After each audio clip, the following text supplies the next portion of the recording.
Hello, good day mga ka-homestead. This is Harvey. Ngayon ito yung ating latest vlog. Yan, matagal-tagal din tayo hindi nakadalaw dito sa farm. Almost 5 months. Yan. Kasi yung nagdaang taon na matindi po yung ulan tsaka yung bagyo dito sa ating farm, kaya hindi ako nakadalaw. Yan, ito dinala uli natin tong ating farm. Yan, nag-partial tabas ako dito. Nagtabas lang muna ako ng ganyan. Tinabas ko muna yung mga matataas na damo. Ngayon, ito, tinignan ko muna, yung unang-una kong tinignan ay yung kakao. Yan, ito yung ating update ng kakao. Yan, malaki yung pinagbago ng ating tanim ng kakao. And almost magsi 6 years na tong ating cacao tree. Yan, kung napapansin natin, yan, may mga bagong tubo siya na sanga. Yan, naputol yung pinaka main trunk niya. Yan, sigurado ito ay napeste.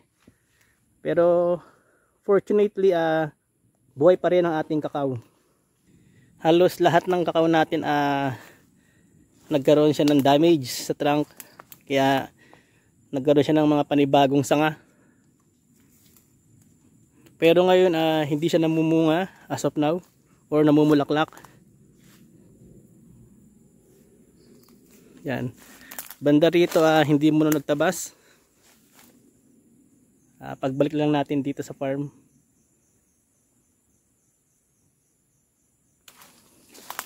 Yan, ganun pa rin yung mga tumutubong mga damo dito. Karamihan yung mga ganitong klaseng damo, bulak manok. Yan naman talaga yung madalas na matataas ang damo rito. Yan, pasalamat tayo ay walang cogon grass na tumutubo or talahib dito sa area natin, kasi medyo malilim dito sa area natin.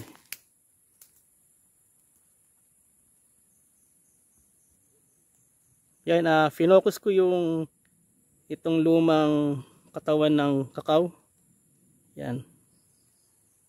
Parang tinubuhan siya ng mga ang tawag dito yung kabuti. Yan. Kaya namatay siya. Ngayon tumubo rito naman. Dito siya tumubo. Nagkaroon siya ng panibagong sanga. Yan ang kagandahan sa kakao. Tuloy-tuloy yung pagtubo niya. As of now, tinignan ko naman yung mga native trees natin dito, okay naman sila.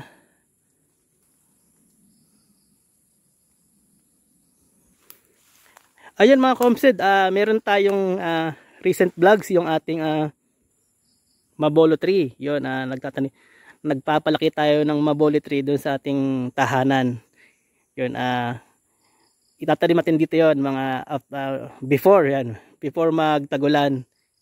Ilalagay natin dito para magtuloy-tuloy na yung ating pagpapalaki ng mabolo tree or kamagong.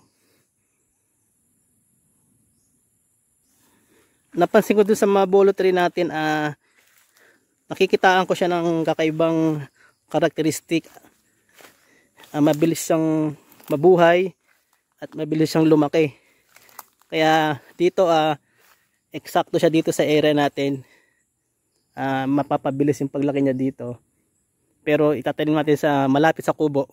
Maglalagay tayo dyan sa kubo. Huwag muna natin ilayo kasi minsan na-aksidente yung matabas ng ating mga kapitbahay dito. Kaya doon muna sa malapit na area muna natin siya itanim para safe tayo at hindi masayang ating pagod sa pagpapalaki ng native trees. Yan, katulad itong langkawas, nagtanim ako dito. Ewan ko bakit ba tinabas to. Siguro hindi makadaan yung kapitbahay ko dito. Yan, tinabas niya. Pero sabihan ko sila na wag putulin to. Siguro mali lang yung pagkakatanim ko. Dapat pala itinaas ko pa banda roon. Kasi actually daanan to.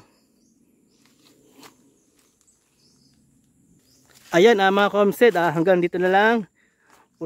Kung napunta kayo sa video na ito, huwag kalimutang mag-subscribe. Kaya don't forget, like, share, and subscribe.